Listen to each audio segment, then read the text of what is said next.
Ekranda gördüyünüz bu bitkinin böyrəklərimiz üçün çox faydalı olduğunu bilirdinizmi? Bunun adı qızıl çətir otudur. Əsas üstünlüyü ondan ibarətdir ki, böyrəkləri sakit-sakit işlədir, bədəni yavaş-yavaş yüngülləşdirir.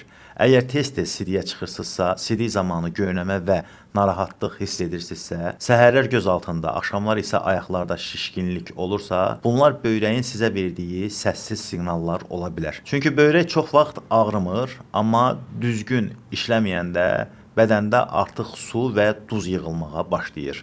Xırda çöküntülər əmələ gəlir və zamanla problem daha da böyüyür. Qızıl çətir otu məhz bu yerdə kömək eləyir, sidik ifrazını artırır, böyrəyin yükünü azaldır və bədəndəki artıq mayenin atılmasına dəstək olur. Amma bu bitki təklikdə yox, düzgün bitkilərlə birlikdə istifadə olunanda təsiri daha da güclənir. Məsələn, Durnes kimi bu dərman vasitəsi deyil, qida əlavəsidir. Tərkibində qızıl çətir otu var, levistik kökü var və rozmarin yarpaqlarının ekstraktı var. Durnesin qəbulundan sonra nə baş verir? Deməli, böyrəklərdə qan dövranı yaxşılaşır, sidik yollarındakı spazma azalır, artıq duz və suyun bədəndən atılmasına kömək eləyir. Xırda daşların və kristalların yuyulmasını dəstəkləyir. Eyni zamanda şişkinliyin azalmasına da kömək eləyir. Bir qutu 1 aylıq kurs üçün nəzərdə tutulub, apteklərdə mövcuddur. Həkim və əczaçıların tövsiyəsi ilə əldə edə bilərsiniz.